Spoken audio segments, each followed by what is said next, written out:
छांदोग्य उपनिषद में सत्य को परिभाषित किया है। 3 शब्द हैं, सक, सा, ते और या। तो सकार, तकार, यम। तो सकार को कहा जो अविनाशी है, और तकार को कहा जो विनाशी है, और यह को कहा जो इन दोनों का यमन करता है, नियमन करता है, नियमन लिखा है। तो जो अविनाशी का और विनाशी का नियमन करता है वो सत्य है। तो वह सत्य को ब्रह्म कहा है, परमेश्वर का, इसलिए सत्य नारायण शब्द होता है। तो सत्य का जो आप कह रहे हो ना कि सत्य जो है वो परमेश्वर, परमात्मा, नारायण है, उसकी प्राप्ति के लिए बाकी जितना आप समान जो असत है, बाकी सब असत है। तो एक सत्य है, बाकी सब असत है। तो असत है कहो, मिथ्या कहो, तो उसका त्याग करने पर सत्य की प्राप्ति होती है। तो सत्य को मतलब एक सत्य तो वाणी की बात है कि हम झूठ ना बोले, लेकिन वह सत्य को जो अविनाशी परमेश्वर है वो इन दोनों का, विनाशी जगत का और अविनाशी जीव का, इन दोनों का जो नियमन करता है वो सत्य है। तो इसलिए यम को, यह जो है ना सत्य का, उसको नियमन कहा। तो वो सत्य को उपनिषद में दिखाएंगे। ओम पूर्ण उसके कहते शंकरम शंकराचार्यम केशवम पादराणम सूत्रभास्कृतो वंदे भगवंतो पुनः पुनः। ईश्वरो गुरुरात्मेति मूर्ति वेद विभाग ने व्योमव्याप्त देहा दक्षिणा मूर्तये नमः। ओम शांति शांति शांति। वसुदेव सुतं देवं कंसचारूणमर्दनं देवकी परमानंदं कृष्णं वंदे जगद्गुरुं। नमस्ते रामचंद्राय माधवाय नमो नमः गोविंदाय नमस्तुभ्यं। नमस्ते परमात्मने अद्वैत ब्रह्म रूपाय ज्ञान गम्याय ते नमः। नमः पूर्णारम्याय माधवाय चिदात्मने। ओम श्री परमात्मने नमः। श्रीमद्भगवद्गीता बहुने में बीतीतानि जन्मानि तब चार्जुन तान्यम वेद सर्वाणि न तुम वेद परंतप। अजो अपि सन्नुव्यात्मा भूतानाम ईश्वर पिशन प्रकृतिम स्वामधिष्ठाय संभवात आत्माया। यदा यदा हि धर्मस्य ग्लानि भवति भारताभ्युत्थानं धर्मस्य तदात्मानं सृजाम्यहम्। परित्राणाय साधूनां विनाशाय च दुष्कृतां धर्म संस्थापनार्थाय संभवामि युगे युगे। जन्म कर्म च मे दिव्यम् एवं यो वेत्ति तत्त्वतः त्यक्त्वा देहं पुनर्जन्म नैति मामेति सो अर्जुन वीतराग भया क्रोधा मन्मया मामुपाश्रिता। बहवो ज्ञान तपसा पूता मत्वात्मागता। ये यथा मां प्रपद्यन्ते तांस्ते भजाम्यहम्। मम भर्तानुवर्तन्ते मनुष्या वा सर्वसा। जय श्री कृष्ण। तो अर्जुन का प्रश्न चल रहा है 6ठे अध्याय में। भगवान कृष्ण से कहते हैं कि जो परमात्मा प्राप्ति का जिसका उद्देश्य है, संसार का आश्रय उसने छोड़ चुका है। अंतिम समय में, मृत्यु के समय उसको परमात्मा की स्मृति नहीं हुई। संसार का कोई विषय चिंतन में आ गया, कोई समस्या आ गई, कोई कामना आ गई। कामना तो नहीं होती, लेकिन भगवान की स्मृति नहीं हुई, कुछ और स्मृति हो गई। तो उसकी क्या गति होती? काम गति कृष्ण गच्छति। तो जिसका योगा चलित मानसा, जिसका मन जो है योग से विचलित हो गया। भगवान ने कहा है प्रतिष्ठो महाभाव विमूढ़ा ब्रह्म पता।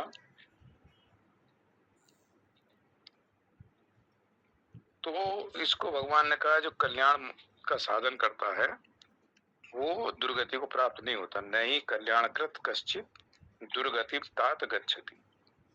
तो वो कहते हैं ना उसका इस लोक में ना परलोक में उसका विनाश या उसका पतन नहीं होता, क्योंकि उसका उद्देश्य परमात्मा प्राप्ति का है।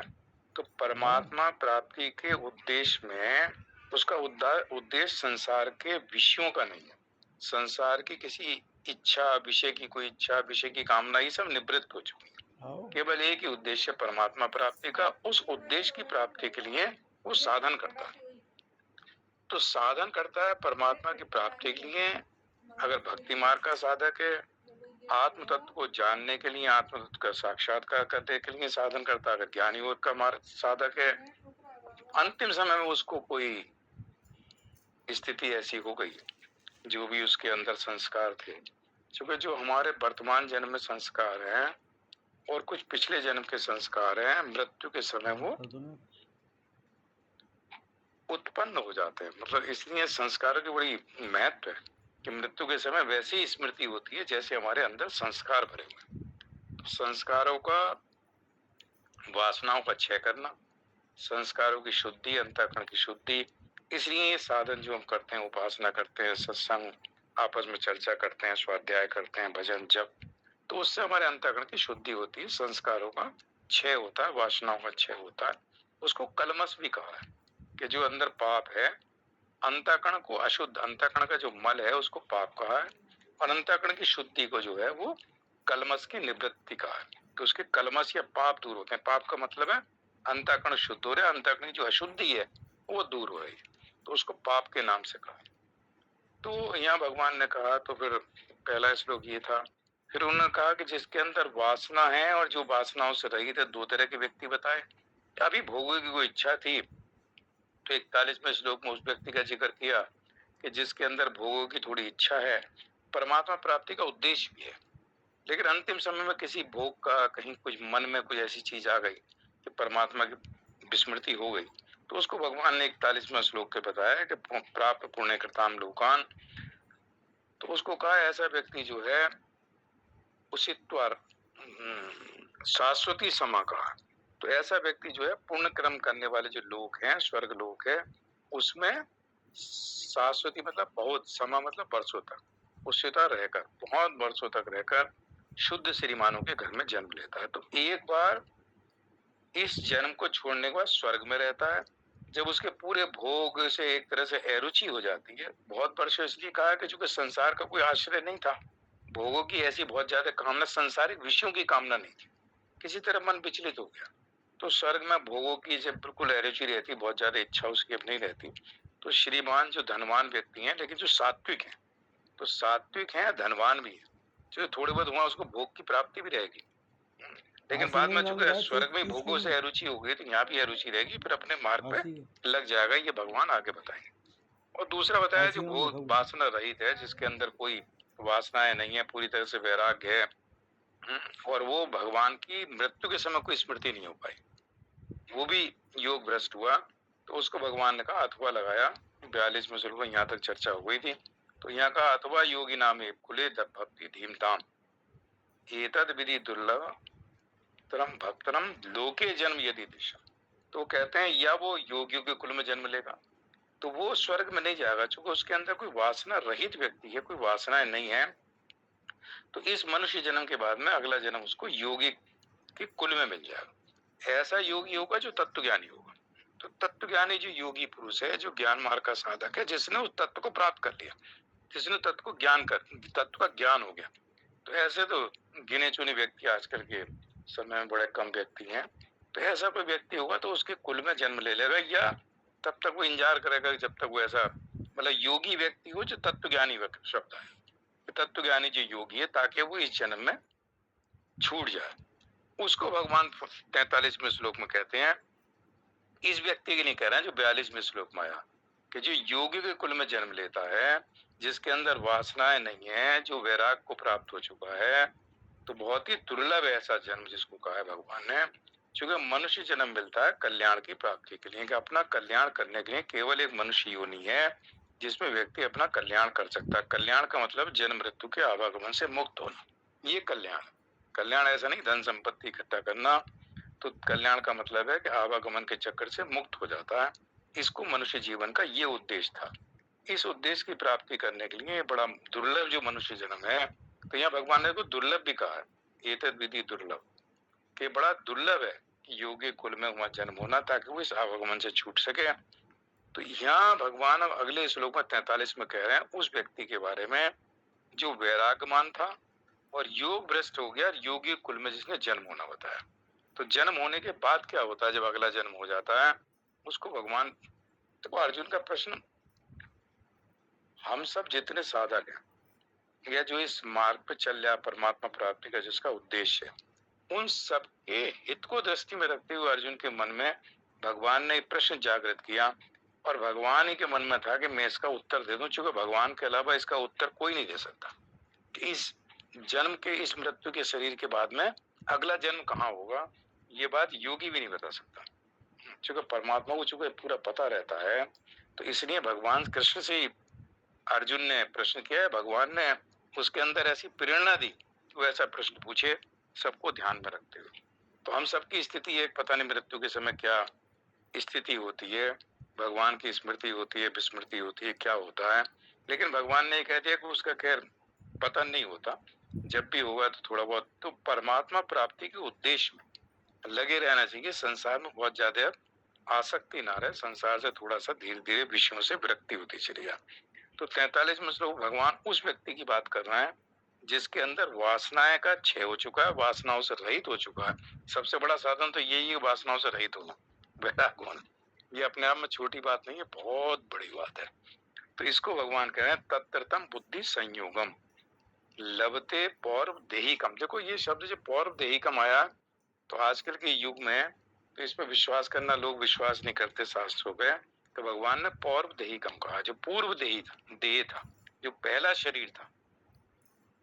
तो देखो है ना पुनर्जन्म, कि जो पौर्व देहिकम, ये भगवान कह रहा है, और वो भी योग में स्थित होकर, जो ब्रह्म भाव में स्थित होकर भगवान जो उपदेश दे रहे हैं गीता का।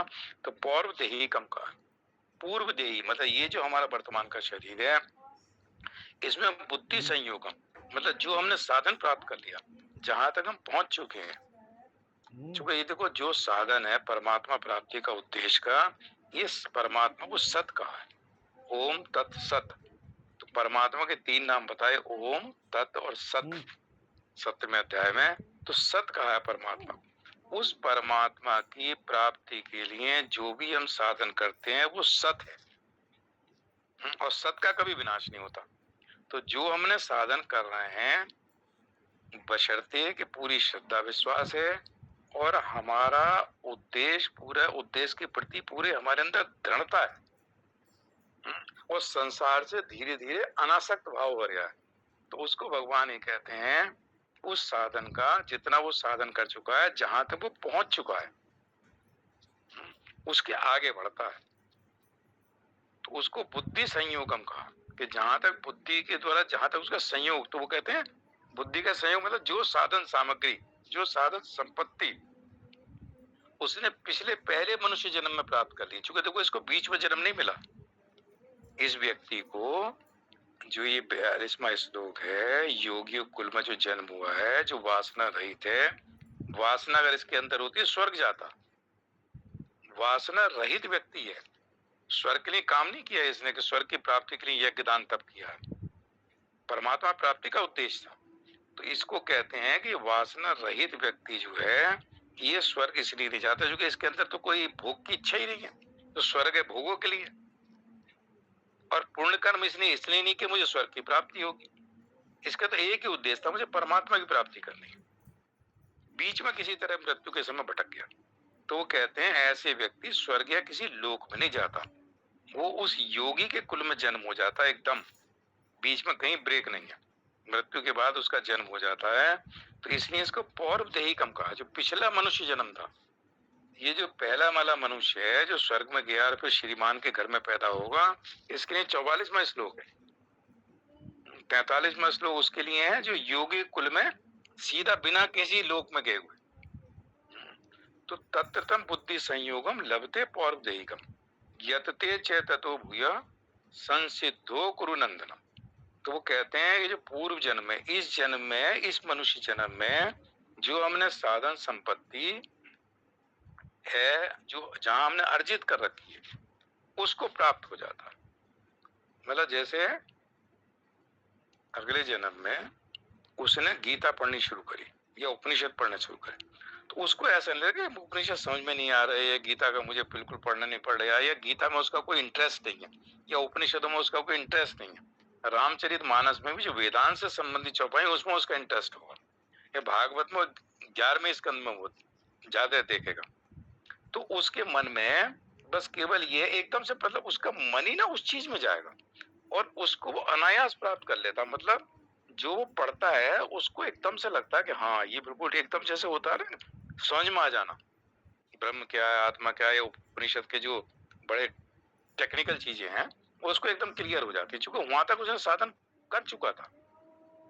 तो वहां विस्मृति नहीं हुई है, ऐसा नहीं उसे याद आ गए बिना पढ़े ही, तो भगवान शंकराचार्य के ये है या जो भी है, लेकिन उसको वो पढ़ेगा पढ़ेगा, उसको एकदम से थोड़ा क्लियर होता चला जाएगा, उसको लगेगा कि इसमें बहुत ज्यादा संशय वो नहीं बनी रहती, उसको बुद्धि संयोगम पौर्व देहिकम कहा। तो तो वो कहते हैं हे कुरुनंदन, वहां पर उसको पहले मनुष्य जन्म की साधन संपत्ति अनायास ही प्राप्त हो जाती, और उससे वे यतते च ततो भूया, भूया मतलब पुनः, यतते मतलब यत्न करता, ततः संसिद्ध, उस साधन की सिद्धि के विषय में, मतलब जो साधन अभी सिद्ध नहीं हुआ, साधक था, अब वो सिद्ध होने के लिए, मतलब उस आत्म साक्षात्कार करने के लिए, उस ब्रह्म को पूरी तरह से जानने के लिए और अहम ब्रह्मास्मि की स्थिति को प्राप्त करने के लिए, मैं ही वो ब्रह्म हूँ, इसको प्राप्त करके वो सिद्ध होना, तो उसको कहते हैं साधन की सिद्धि के विषय में पुनः यत्न करता है, पुनः यत्न करता है। देखो एक बार वो यत्न कर चुका है, तो अंतिम समय के तो अंतिम समय बड़ा मतलब, और अंतिम समय क्या होगा ये कोई नहीं कह सकता, और अंतिम समय क्या स्मृति होगी, इसके लिए हमारी स्मृति हमेशा उस चीज में बनी रहे, तो एक इसको कहते हैं। ये भगवान के जो ये शब्द है, इसके ऊपर थोड़ा सा, इस श्लोक के ऊपर हम सबको विशेष चिंतन की जरूरत है, कि हालांकि वो है कि उसका पता नहीं होता, मतलब मनुष्य जन्म से नीचे नहीं गिरता, मनुष्य योनि से नीचे नहीं जाता। एक वो है जो भगवान ने कहा है कि कल्याणकृत, अपने कल्याण के लिए, कल्याण मतलब आवागमन से मुक्ति के लिए जो साधन करता है, परमात्मा की प्राप्ति के लिए जो साधन करता है, उस साधन के करने वाले व्यक्ति का पतन नहीं होता, मतलब मनुष्य शरीर ही मिल जाता है, ताकि वो फिर अपना उद्देश्य पूरा करता है। भोग में कहीं इच्छा है, स्वर्ग में चला जाएगा, स्वर्ग में बहुत वर्षों तक रहने के बाद जब भोगों से अरुचि होगी, तो श्रीमान के घर पे जब जन्म लेगा, वहां उसका भोगों में बहुत ज्यादा इच्छा नहीं होगी। जैसे बिरला जी के घर में कहते थे पहले जन्म ले लिया तो मंदिर बनाए, स्वाद मतलब बड़े बड़े सन्यास हो गए, वो कथाएं और वो कराते थे, अखंडानंद जी भी जाते थे उनके यहाँ, राम किंकर उपाध्याय, सभी की कथा बिरला मंदिर में कहीं ना कहीं कथाएं चलती रहती, उनके घर रुकते थे। तो ऐसा था जो सात्विक है और धन भी है, और धन का वो सही से उपयोग भी कर रहे हैं, हर शहर में बिरला मंदिर बना रहा है। तो वो ऐसे श्रीमान के घर में जन्म लेता है जहाँ उसको ऐसे महात्माओं से संपर्क हो जाता है कि जहाँ उपनिषद की चर्चा हो रही है, गीता की चर्चा हो रही है, ऐसा उसको मिल जाता है, तो उसमें वो साधन उसके आगे करता है। तो वो 44वें श्लोक में भगवान उसके बारे में बताएंगे कि जो स्वर्ग में जाते, वहां वहां देखो पौर्व देहिकम ना कहा, जैसे यहाँ कहा पौर्व देहिकम बुद्धि संयोगम, वहां पूर्व अभ्यास का, कि जो उसने पहले मनुष्य जन्म में जो अभ्यास किया था, स्वर्ग में फिर थोड़ा सा अभ्यास नहीं करता, स्वर्ग में तो उसने बहुत वर्षों तक रह के जो भोग में थोड़ी बहुत रुचि थी, वो उसकी वहां इतने भोग मिल गए कि पूरी अरुचि हो गई। तो पहले जो उसने अभ्यास किया था, उसी अभ्यास को और बढ़ के करता है। और ये पिछले श्लोक पौर्व देहिकम, चूंकि बीच में कोई शरीर नहीं मिला है, बीच में किसी लोक में नहीं गया, तो एकदम से वो कंटिन्यूटी हो गई उसकी। तो ये बात 43वें श्लोक उसको कहा, 44 में कल उस पर चर्चा करते हैं। ओम पूर्णमदः पूर्णमिदं पूर्णात् पूर्णमुदच्यते पूर्णस्य पूर्णमादाय पूर्णमेवावशिष्यते। ओम शांति शांति शांति। श्री कृष्ण अर्पणमस्तु। हरि ओम तत्सत्। जय श्री कृष्ण।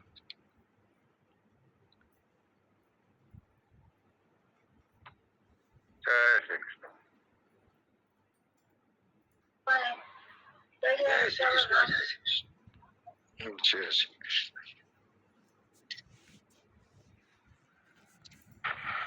जय श्री कृष्ण प्रभु जी। वर्मा जी कैसा चल रही दुनियादारी? काम ना दुनियादारी से।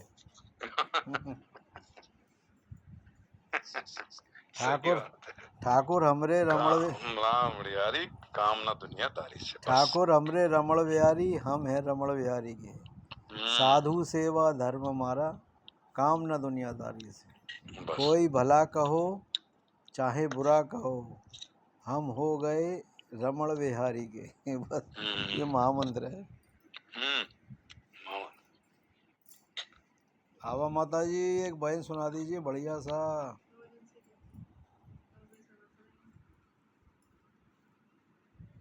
कौन सा सुनाऊं बढ़िया सा? जो आपको अच्छा लगे। अरे झूला झुलाइए, अभी हरियाली थी।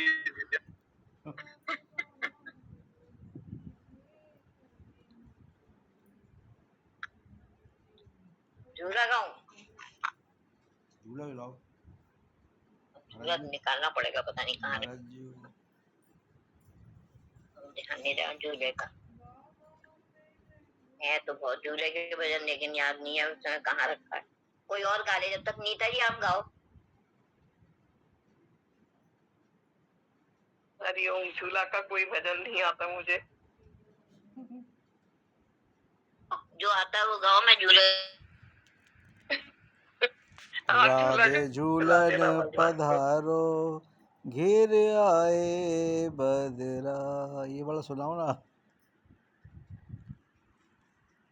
राधे झूलन पधारो, ला मैं सुना दूं। अगर आप स्क्रीन पे दिखा दो तो अभी सुना दूं फटाफट। सुना दिखाइए सुशील भाई साहब।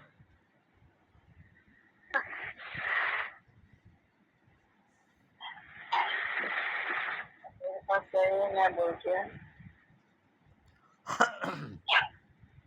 प्यारे झूलन पधारो, चुप आए बदरामा, चुप आए बदरा, चुप आए बदरा, राधे झूलन पधारो, चुप आए बदरा,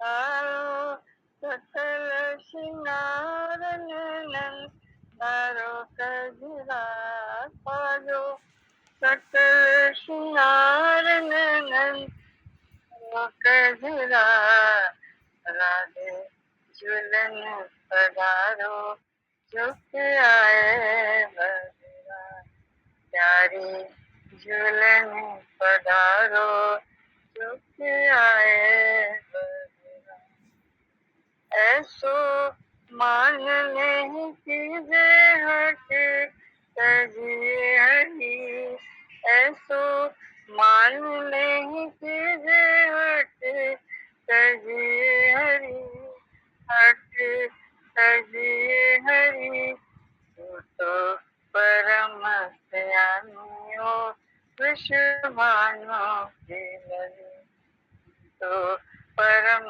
ज्ञानी हो विश्व मानो के लगे, झुक आए बदरा, गिर आए बदरा, राधे झूलन पधारो, झुक आए बदरा, प्यारी झूलन पधारो, झुक आए बदरा, तेरो रसिक पीताम्बर मन जोवत खड़े, तेरो रसिक पीताम्बर जोवत खड़े, प्यारी दो कर जोड़े तेरे चरण पड़े, प्यारी दो कर जोड़े तेरे चरण पड़े, झुक आए बजरा, गिर आए बजरा,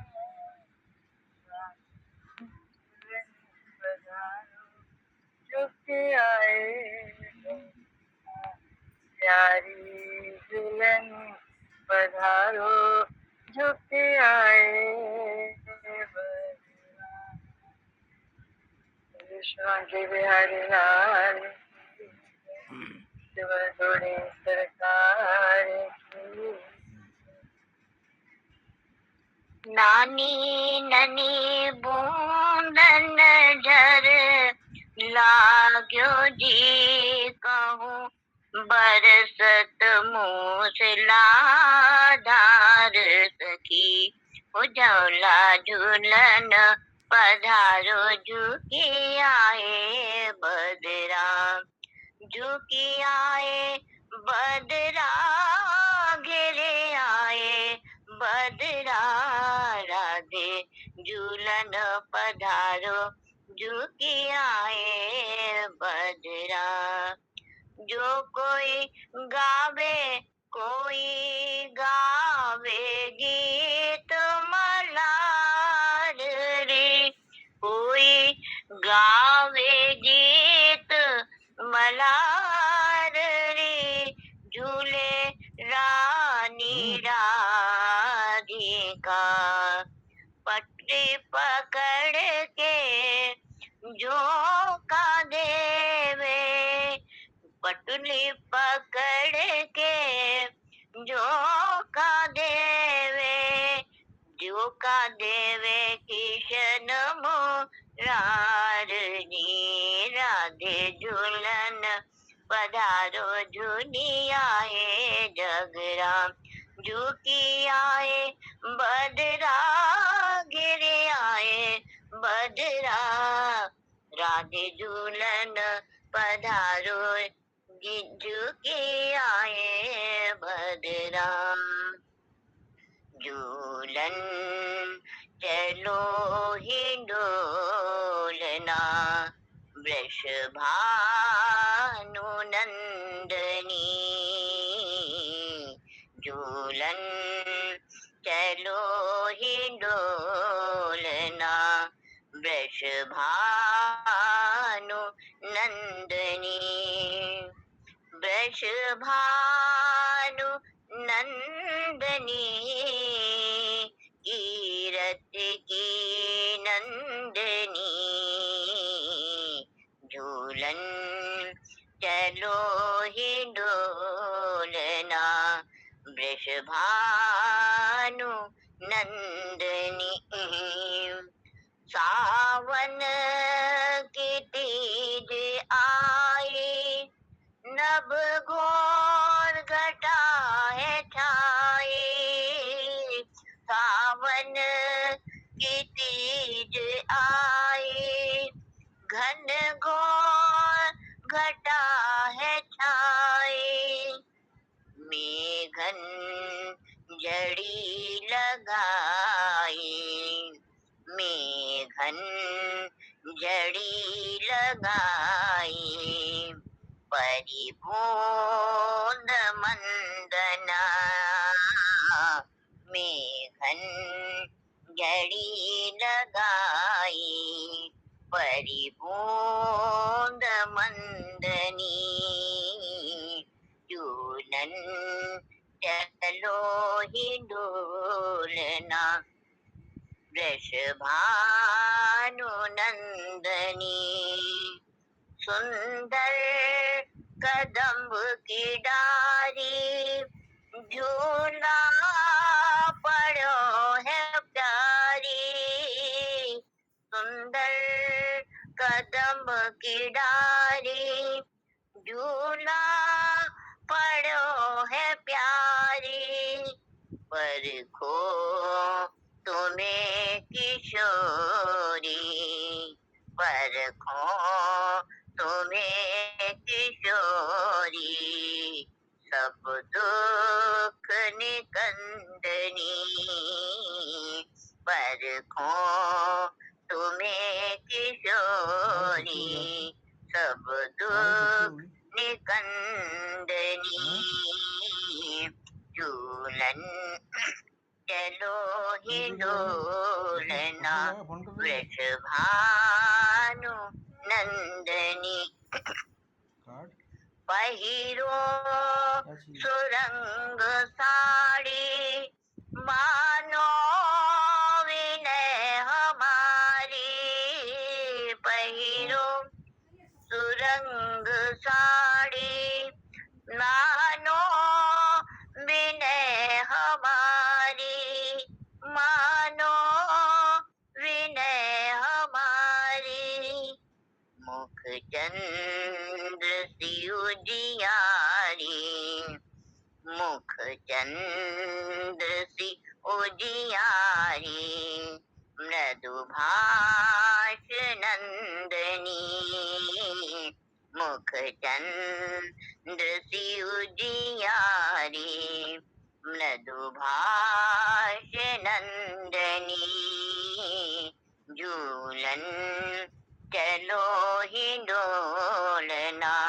वृषभानु नंदनी वृषभानु नंदनी कीरति नंदनी झूलन चलो हिंडोलना वृषभानु नंदनी वृषज धाम नंदनी मृदुभाष नंदनी